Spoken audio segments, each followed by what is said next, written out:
Fala, meu povo, tudo bem com vocês?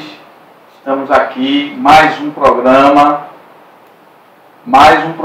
com mães que inspiram. Então, convido você a estar conosco em mais esse programa. É o programa 02 da nossa retomada aqui do Instituto Garotos da Arena. E aqui nessa mesa linda, maravilhosa, eu estou aqui com Silvia, que é a nossa psicóloga aqui do Instituto. Eu estou com Carla, que é a mãe de Azaf. E estou aqui com Priscila, que é a mãe de Sofia. E o Mães que Inspiram, a gente vai começar hoje falando um pouco das histórias de Azaf e de Sofia. Então eu convido você para estar com a gente em mais esse programa. A gente também vai falar um pouco sobre o dia a dia das famílias. A gente vai falar também um pouco sobre o que a gente encontra aqui no nosso instituto e como a gente conduz através dos nossos profissionais. Então fique conosco e vamos agora para mais um programa. Bom, eu queria começar com a mãe de Azaf, Carla. Carla, conta pra gente um pouquinho de como foi o diagnóstico, como veio para a família, como foi a reação dos pais, como é o dia a dia. Fala um pouquinho para a gente essa construção, né, essa retomada, vamos dizer assim. Como é que está sendo hoje para vocês?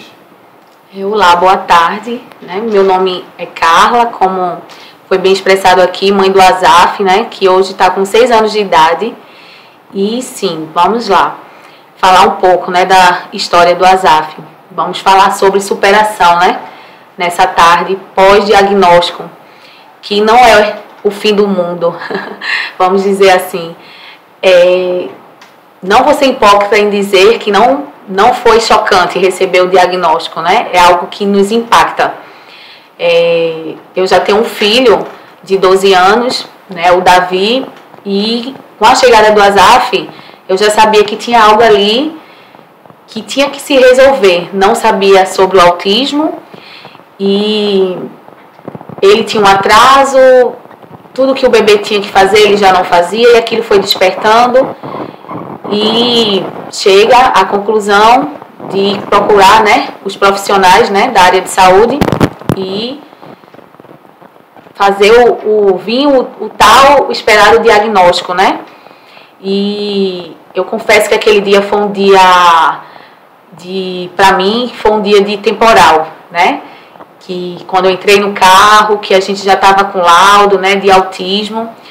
E Azaf não só tem o autismo, ele tem outros CIDs, né? Ele tem TDAH, ele tem paralisia cerebral.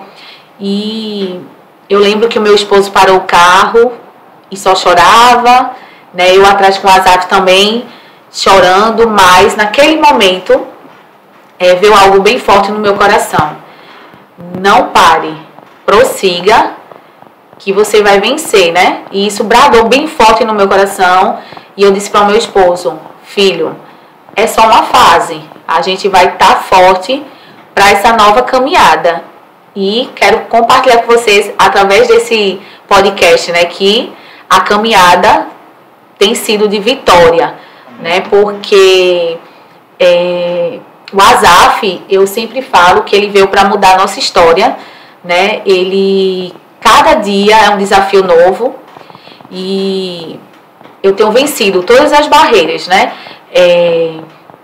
Há momentos que mais difíceis de enfrentar quando ele entra em crise, né? Ele nesse momento está vivendo um momento bem difícil, que eu cheguei ao ponto de ter que colocá-lo amarrado para não se machucar, porque ele teve uma desmamação de uma medicação e entrou, né, no novo tratamento, e a gente sabe que não é fácil, né, essa desmamação de uma droga, né, há muito tempo, e entrar no novo tratamento. E por 2 dias eu pedi a Deus força, porque ver o meu filho do estado que estava não foi fácil, mas o Senhor dá força todos os dias. E o Azaf hoje já está bem melhor, né? Já está recebendo a nova medicação com sucesso, está glória de Deus. E é isso, eu vejo que eu sou forte, né? Somos uma guerreira, né? E falo para você nessa tarde que ainda está aguardando esse diagnóstico, que você que é mãe, que vê que seu filho, né, precisa desse acompanhamento. Não desista, não olha para quem está ao teu redor, só foca no teu filho, no que o teu filho pode vir a melhorar com as terapias, com o diagnóstico.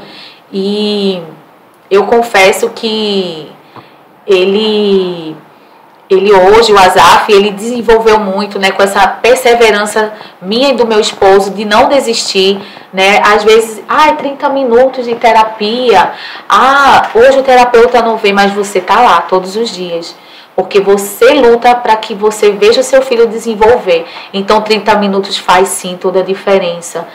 A gente corre para que ele tenha uma hora de terapia, sim, corremos todos os dias para isso. Mas os 30 minutos que ele hoje tem, eu agarro com todas as forças.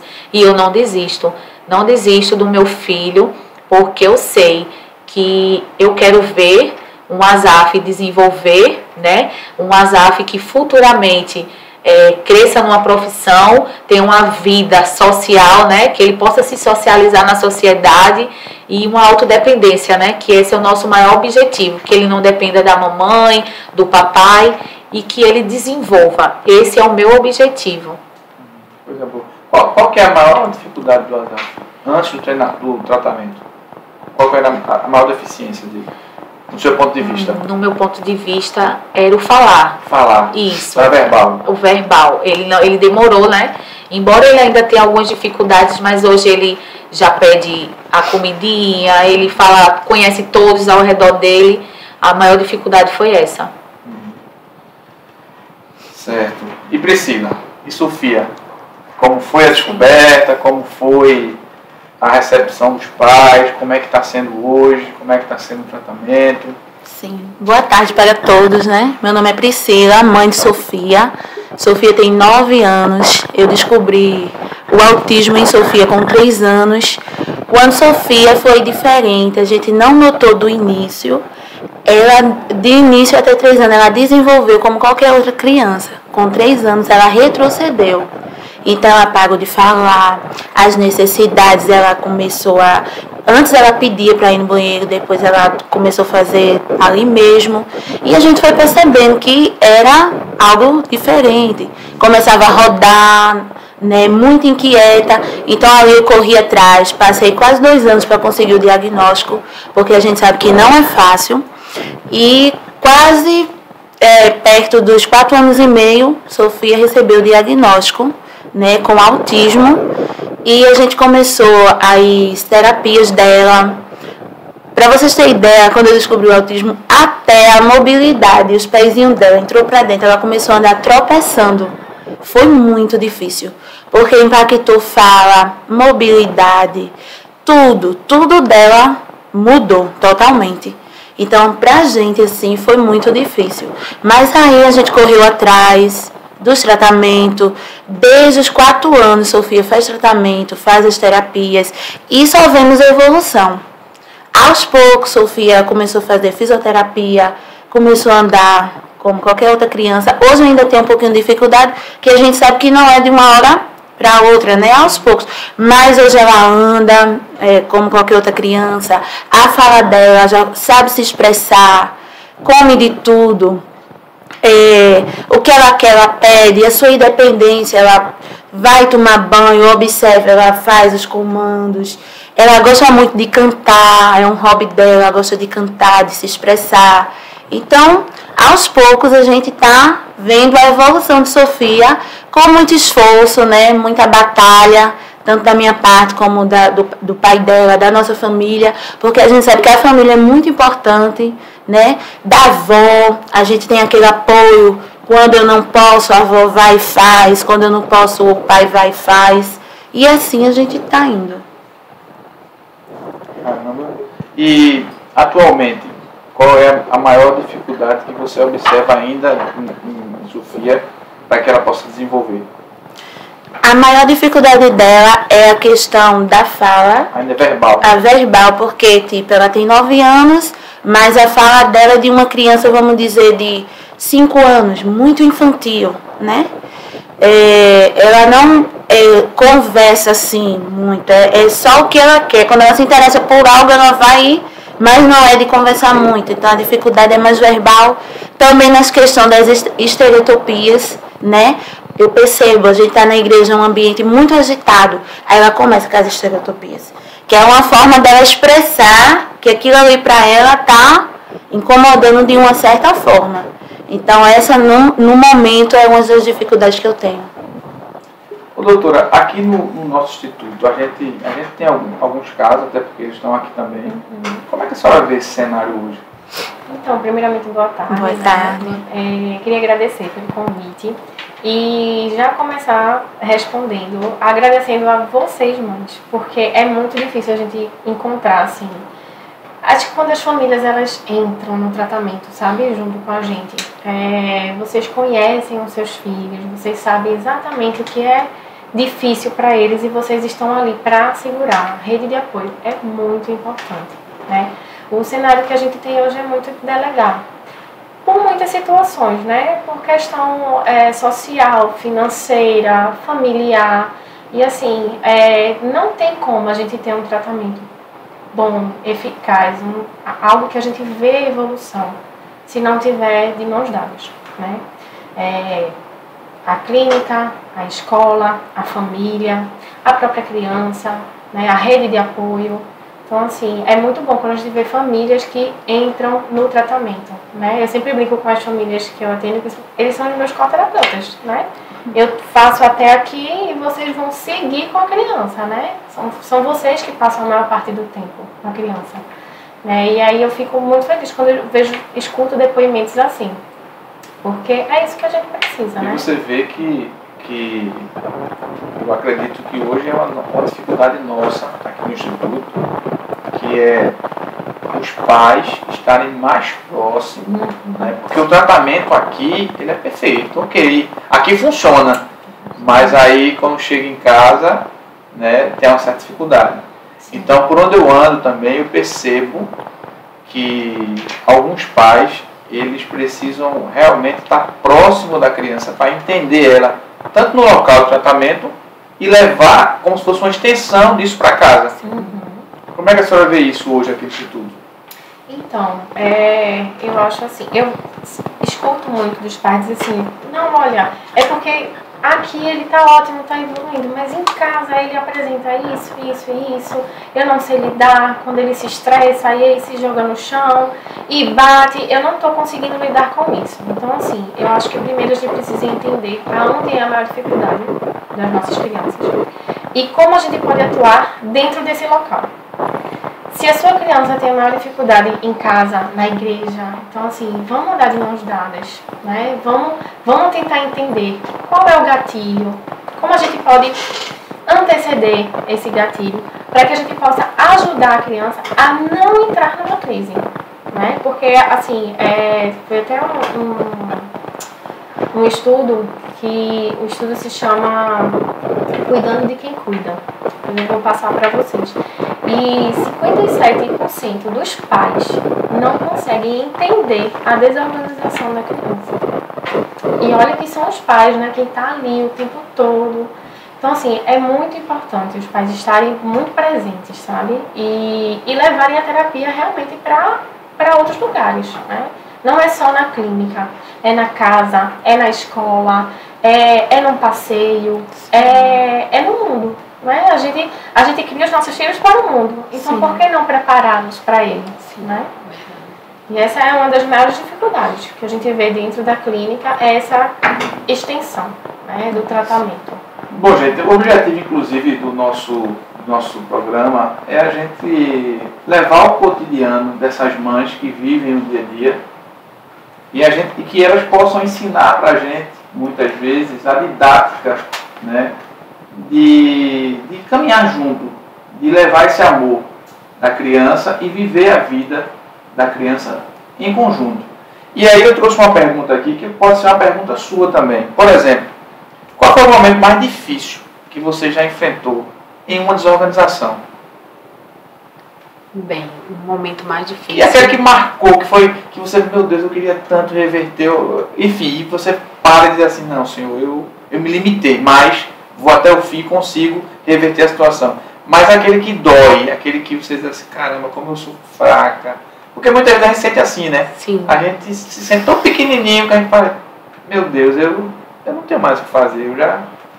Né? E eu acho que hoje o mundo está muito assim. A gente tem um problema sério de saúde mental hoje no mundo, né? Sim. Mas, por exemplo, uma desorganização dessa, como é que a gente pode lidar com ela? No seu caso, por exemplo, como é que você viveu essa desorganização? Bem, como eu expressei para vocês, né? Para mim é quando a primeira foi quando a Azaf ele desmamou o Risperidona. Sim. Que foi a medicação que acompanhou ele desde laudo, né? E ele subiu de peso, precisava tirar essa medicação dele. E a gente desmamando essa medicação, vê, né, que a criança totalmente se desorganiza, e eu parei naquele momento e falei assim a minha palavra. Meu Deus, então quer dizer que o Azaf, para viver bem ou desenvolver, ele necessita da medicação, porque a retirada do Risperidona, ele totalmente, ele quebrou alguns objetos em casa, a minha porta é de vidro, e ele se jogava na porta, né? Ele não tem aquele autocontrole que pode se machucar, né? E a crise, ela em si, ela destabiliza a gente, né? Porque é uma sensação terrível. É uma sensação terrível. E naquele momento, eu parei e eu fui ao encontro dele. Ele estava muito desorganizado nesse dia. Foi a primeira crise do Azaf, que eu nunca tinha contemplado algo assim. E o Davi, ele estava na sala e o nosso carro estava na garagem. Eu ainda não dirijo e ele queria muito entrar no carro, que a gente fosse passear com ele. Meu esposo nesse dia estava trabalhando. Então ele se jogava no carro e para mim foi a primeira crise, início de tudo. Falando para vocês, foi o início de tudo. Eu não tinha vivenciado, como eu estou enfatizando aqui, não tinha vivenciado algo assim. E eu parei naquele momento, peguei o Azaf no braço, com todas as minhas forças que o Senhor me deu naquele momento, levei ele para o chuveiro, do jeito que ele estava, do jeito que eu estava, abri o meu chuveiro, abracei com ele e só disse, mamãe lhe ama, mamãe está aqui com você, vai passar esse momento e você vai voltar como você estava, a mamãe está aqui. Ele parou, olhou para mim, ficou no chuveiro. Olha, mamãe, vocês que estão aí assistindo nessa tarde, eu digo para você, ele riu para mim, respirou, continuou o banhozinho dele e nada aconteceu. Então, naquele momento, eu parei e disse assim, vão vir outros, mas eu superei esse desafio. Então, eu vou o quê? O que é que eu posso fazer agora para melhorar? Eu vou me aprofundar em saber como lidar com cada situação. E como a gente está nessa tarde, né, enfatizando que quanto mais a gente procura a mudança, a melhora para essa criança, a gente chega lá.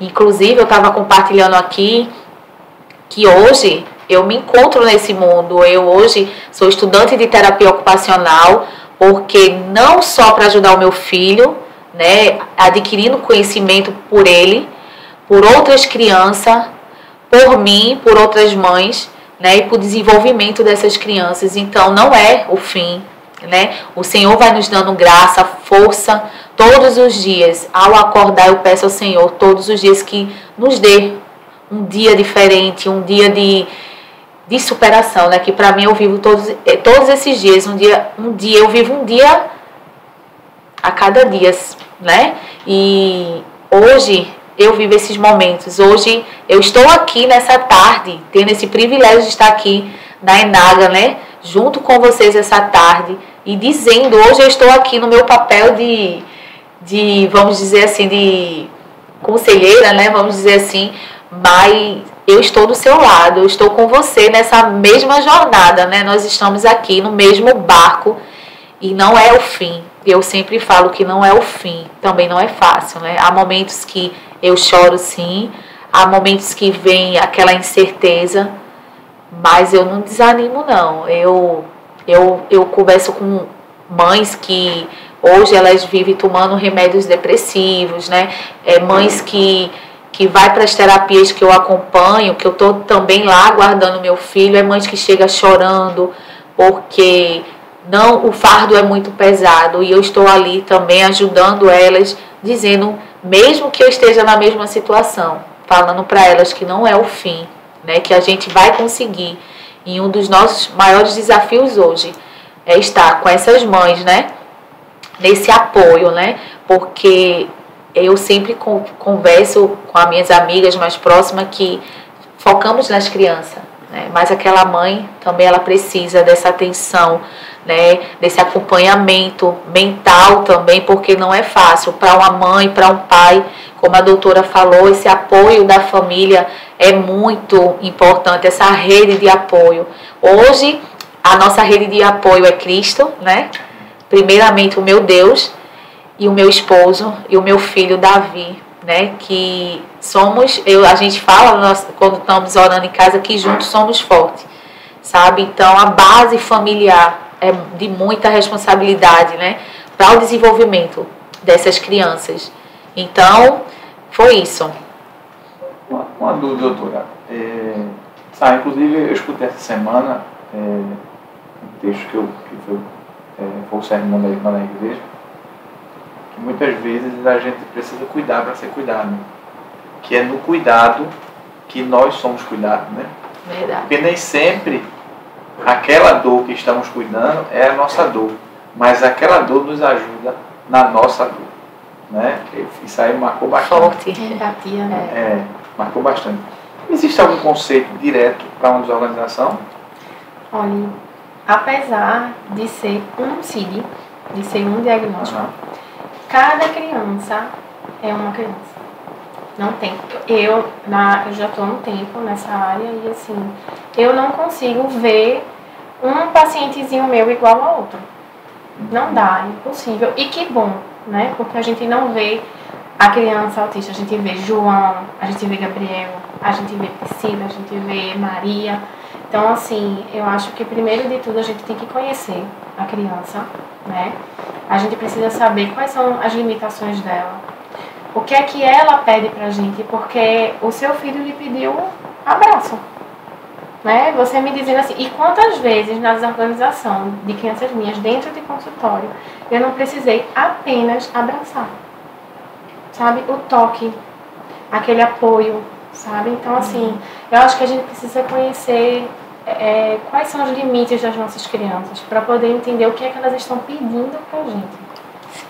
E eu acho que esse é o primeiro passo de tudo. E entender também quando é uma desorganização, quando é uma birra, né? Que eu acho que isso interfere muito, inclusive no meio familiar, né? Na criação dos filhos. O que é uma birra? Hoje se confunde muito no meio familiar, quando não se procura, né? O que é que acontece com o meu filho? O que é que o meu filho tem? Né? O que é que o meu filho precisa de mim em termos de próprio diagnóstico mesmo? Quais são as dificuldades do meu filho? Para eu poder entender o que é aquilo e como eu posso intervir nisso. Né? Então, assim, cada criança é uma criança. Né? Cada desorganização é uma desorganização diferente. Né? Então, a gente precisa, primeiro de tudo, conhecer. Né? Conhecer a criança, é saber como lidar com ela, é saber o que acalma, né? Que assim, imagina, eu sempre tento colocar assim, trazer para os pais de crianças que não falam, mas imagina você não conseguir falar. Você está sentindo pronto, aconteceu isso com uma pacientezinha minha. Ela se desorganizou e aí a minha equipe me chamou e eu desci para ver. E aí eu cheguei para ela e eu vou dar um nome fictício, porque eu chamo Maria. Maria, diga para ti, o que é que está acontecendo? O que é que houve? E ela me mordeu. E aí eu abracei ela. E aí, quando eu abracei, eu disse, meu amor, aponta pra ti, Silvinha, o que é que tá acontecendo? E ela fez assim. Só isso. Ela tava com dor de dente. Há mais de uma semana, e como ela não fala, ninguém sabia. E aí, olha, e ela me mordeu. Porque ela não fala, gente, o comportamento vem. Quando a gente não consegue verbalizar, vem o comportamento. E aí isso pode ser caracterizado, mas é uma criança agressiva, não é uma criança que não consegue se comunicar. É uma criança que precisa de ajuda para aprender formas alternativas de se comunicar. Então a gente precisa entender.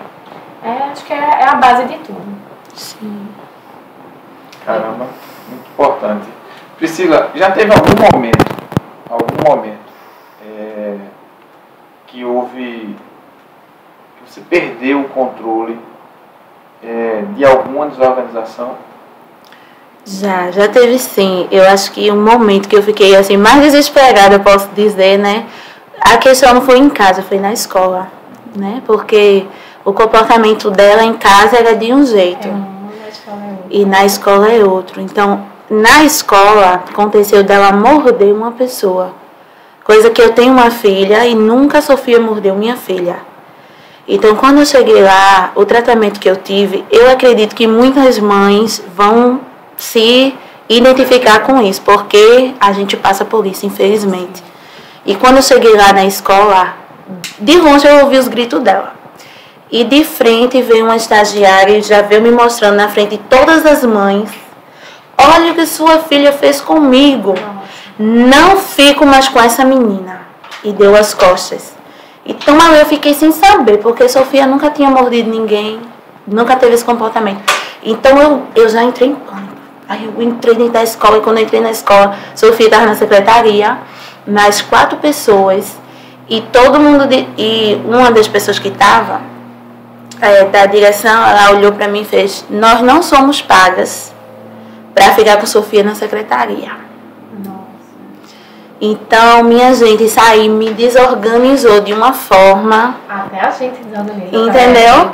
Porque você não espera que isso aconteça com você. De onde você quer encontrar um apoio, entendeu?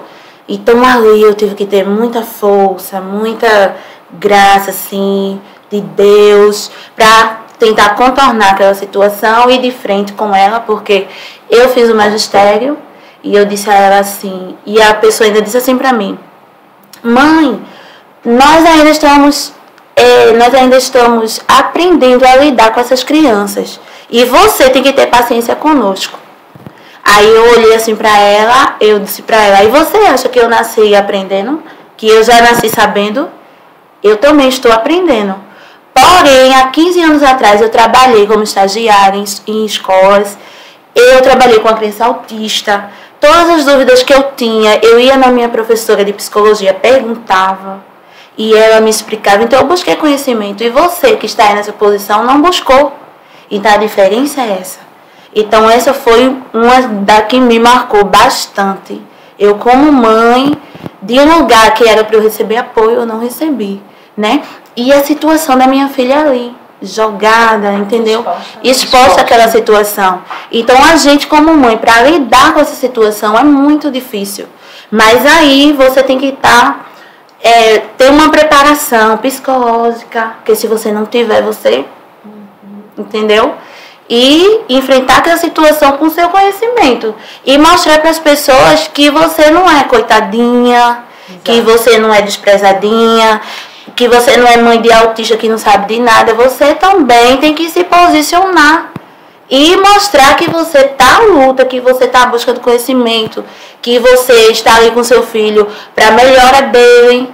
E tanto é que eu busquei ali a melhora, conversei, busquei uma parte em outra situação e consegui o respeito para minha filha.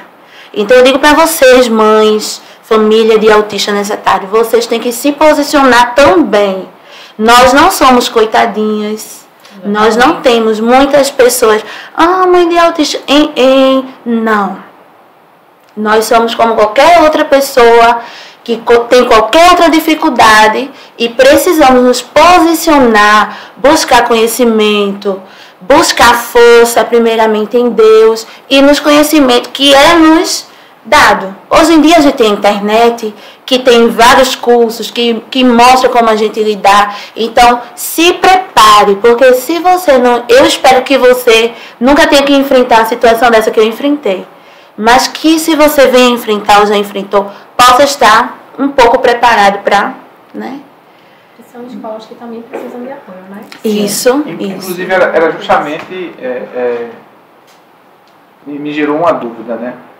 Como é que as escolas hoje, elas entendem, né? Porque, veja, há 5 anos atrás eu até fico calado porque é ainda uma descoberta. Hoje não, hoje é uma realidade. Sim. Como é que as escolas por aí, elas estão conduzindo os filhos autistas? É zero mesmo, ela bloqueia e não recebe? Ou tem escola que já começou a trabalhar? Como é que está hoje? Graças a Deus já tem escola, bastante inclusiva. São poucas, não são muitas, mas são escolas que a gente percebe que a inclusão já começa dentro da sala. É assim, aí eu vou falar agora de uma experiência minha, saindo da profissional, agora entrando como mãe. Na escola da minha filha, na sala dela, são 3 crianças com autismo, diagnosticadas, cada uma diferente da outra, sabe? E eles começam a inclusão já dentro de sala. E isso é muito importante, né? Porque a gente precisa acolher as crianças, né? Elas têm mais dedicado tratamento para elas, não? Sim. Então tem acompanhante separado do professor. Separado do professor. Que deve ser também pago pelos pais. Sim, ou a escola plano de saúde. Tem um que é da escola e quando a criança precisa de um suporte maior, aí é o plano de saúde que custeia, né? Mas assim, nem todas as escolas que recebem crianças com autismo são escolas inclusivas. Sim. Que isso é outro problema também, né? Até com o plano de saúde autorizar uma criança dessa em aula, ela ser acompanhada é outro problema. Você vê quanta barreira, né? Muitas. Tem criança que não consegue ir para a escola se não tiver um acompanhamento terapêutico.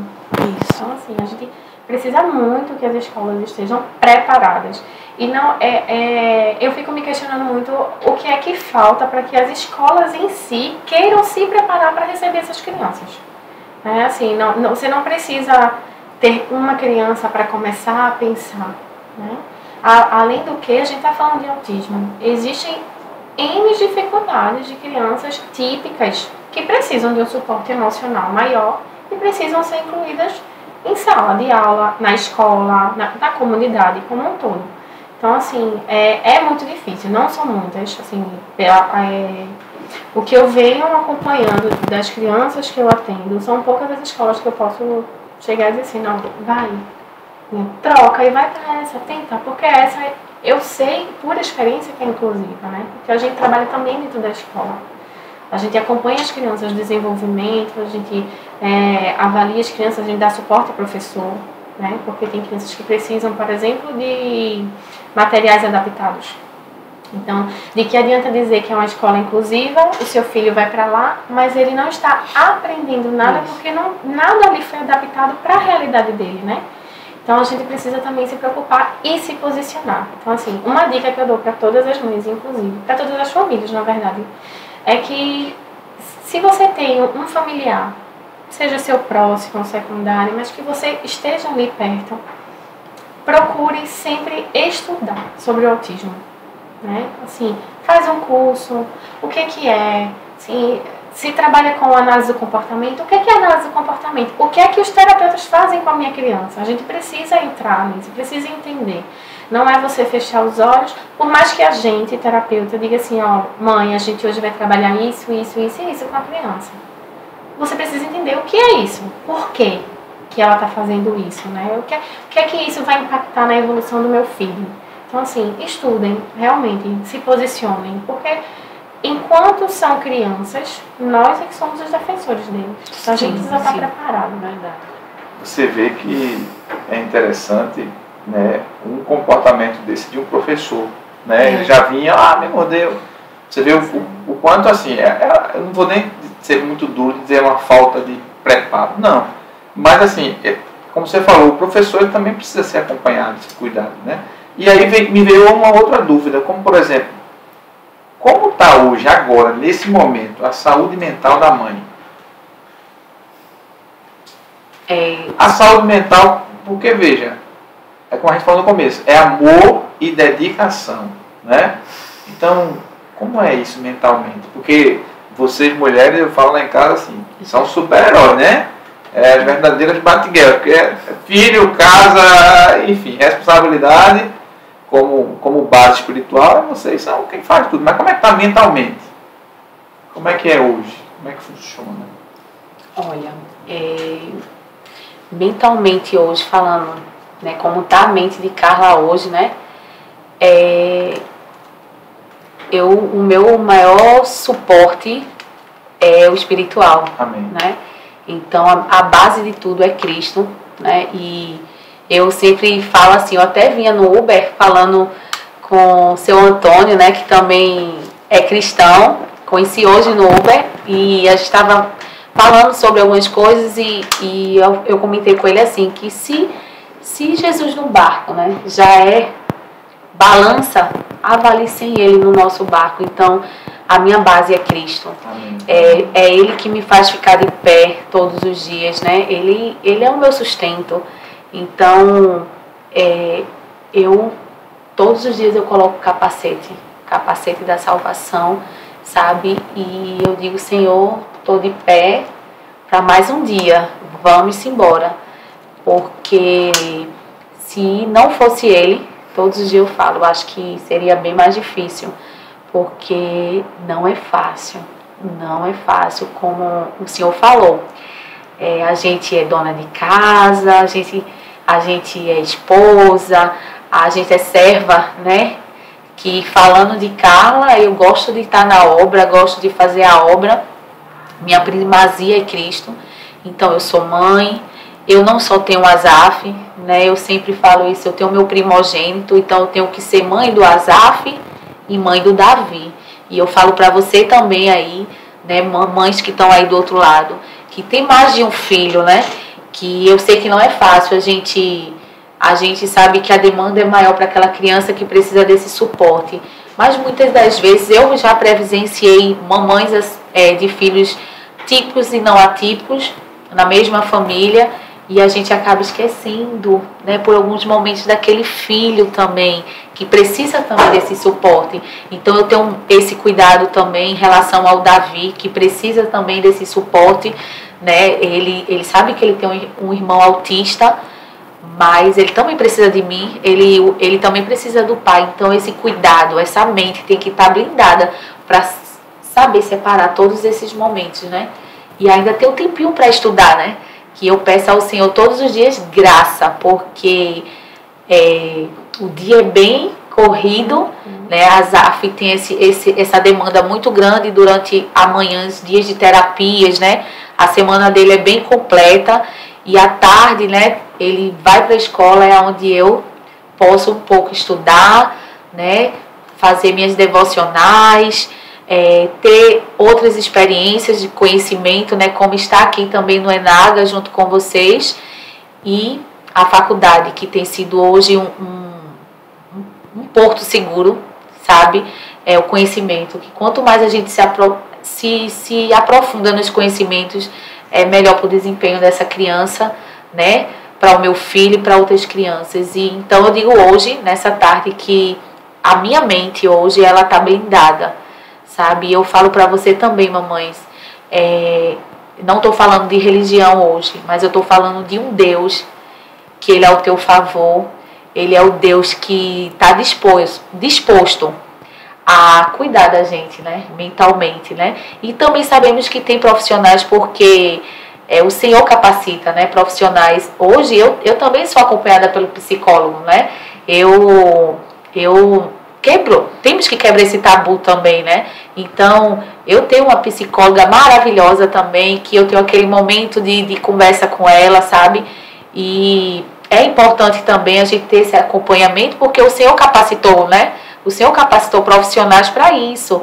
Então, você está precisando hoje, você tem que ter esse momento para você não esquecer. A gente, muitas das vezes, esquecemos de nós, mas foi o que a psicóloga falou para mim também. Para o Asaf estar bem, eu tenho que estar bem. Né? Essa base familiar tem que estar bem, meu esposo tem que estar bem, eu tenho que estar bem, o Davi tem que estar bem, para o Asaf estar bem. Então, A gente tem que todos os dias estar cuidando da nossa mente, do nosso corpo físico, da nossa saúde mental, né? Para que a gente possa vencer esses desafios de todos os dias. Priscila, o que você espera de Sofia no futuro? Eu espero que ela possa evoluir, a evolução dela seja como qualquer outra criança, adolescente, né? Graças a Deus eu tenho visto Sofia, há 5 anos atrás, não é a Sofia de hoje. Graças a Deus, Sofia só tem tido evoluções, mesmo que seja de pouquinho em pouquinho. É tipo um degrau, sendo que a gente não sobe o degrau rápido. A gente tem que subir bem devagarzinho. E se você soubesse como é prazeroso ver eles subirem esse degrau. Né? Verdade. Exatamente. Então ela tá nesse degrau, né? Vencendo. Antes eu tinha mais dificuldade nela em lugares de muita gente. Ela chegava assim para entrar, ela corria por causa da zoada. Hoje ela pede para ir para a igreja. Né? Eu quero ir para a igreja, mamãe, eu quero louvar, eu quero cantar. Uma criança que parou de falar e pegava em mim assim, para eu pegar as coisas para ela. Então eu espero, né? E tenho fé em Deus que ela possa vencer as dificuldades que hoje ela tem e possa galgar o que Deus preparou para ela. Amém. Né? Estou lutando para isso. Eu sempre falo assim que eu sempre gosto de caracterizar na minha vida algumas dificuldades que a gente passa, não só como aprendizado, mas associar ela a algo de bom, né? Então, me permitam eu conceituar o programa hoje como um programa de coragem e força, né? A Bíblia diz que Deus, Ele é a nossa força. Sim. Né? Ele é quem nos encoraja. E quando a gente testifica que Ele é tudo que a gente tem, mesmo que muitas vezes nós não tenhamos nada, mas que Deus seja tudo que a gente tem, Sim. nós já temos tudo. Amém. Amém. Então eu queria agradecer, né, a vocês, né, por estarmos conosco hoje. Dizer para vocês que a gente está muito feliz, né, pela evolução de Azaf, pela evolução de Sofia. Acredito muito que mais na frente nós vamos testemunhar essa evolução e compartilhar o que Deus vem fazendo na vida da gente. Porque eu acredito que quando a gente se coloca num patamar de que a gente não é nada e que é tudo sobre Ele, com Ele, para Ele, aí Ele superabunda, Ele cresce. Amém. Né? Sim. E aí a gente começa a ter uma evolução em tudo, né? O gesto do abraço seu não foi só o abraço, foi o abraço de Deus através de você. Amém. Na vida dele. Sim. Amém. Né? Então, da mesma forma que você se colocou numa outra situação dentro de uma escola, naquele momento você como mãe, você pode ter ficado, olha, isso não é assim, mas depois você falou, não, mas eu sou serva e Deus, Ele é maior na minha vida. Então, ok, eu estou aqui para edificar, né? Então que a gente possa ter um mundo dessa forma, né? Eu sempre digo assim, eu faço muito pouco, eu queria fazer muito mais, né? Mas lembra do cuidado que eu falei? Hoje eu estou sendo cuidado aqui, porque eu tenho 4 filhos, né? E meus 4 filhos, eles já são de maiores, né? Naquela época não tinha muito, né, esses diagnósticos. Sim. Mas eu agradeço muito a Deus, né, por eles estarem cada um nas suas profissões, cada um seguindo os seus caminhos e lutando, brigando também, né, a cada dia, mas com a consciência de que Deus é tudo na vida deles. Isso para mim é o fundamental para o futuro deles. Então eu queria dizer para você que muito obrigado que esteve conosco hoje. Foi uma tarde maravilhosa. Posso dizer para vocês que o trabalhar de Deus, ele é muito grande. A gente vê, observa isso na vida dessas famílias, na vida do nosso instituto. E eu quero dizer para você que também tem filho, né, tem filhos nessa situação, com esse distúrbio. Isso não é um problema, gente. Isso passa a ser um problema quando você não entende o que você pode fazer para ajudar. Então eu quero lhe convidar a conhecer o nosso instituto, Garotos da Arena. Temos uma unidade do ENAGA. E aqui você vai encontrar outras mães, né, outros jovens, outros garotos, outras crianças que estão sendo cuidados e estão evoluindo. Um outro detalhe muito importante é que aqui a gente trata esse assunto como um compartilhamento de dor, de alegria, de amor, de saúde, com um princípio, que é o princípio cristão. Então venha junto conosco fazer parte, né, do Instituto Garotos da Arena. Silvia, muito obrigado. Obrigada, eu que agradeço. Muito obrigado. Muito obrigado. Eu que agradeço, foi um prazer. Muito obrigado. Eu agradeço também. É um prazer grande estar com vocês aqui e espero que tenhamos outras conversas. Sim. Com certeza. Qualquer evolução que vocês se sentirem à vontade de quiser trazer para o programa, tragam, que para mim é importante e a gente vai compartilhar. Sim. Tá certo? Então, muito obrigado a todos. Tchau, tchau. Fiquem todos com Deus.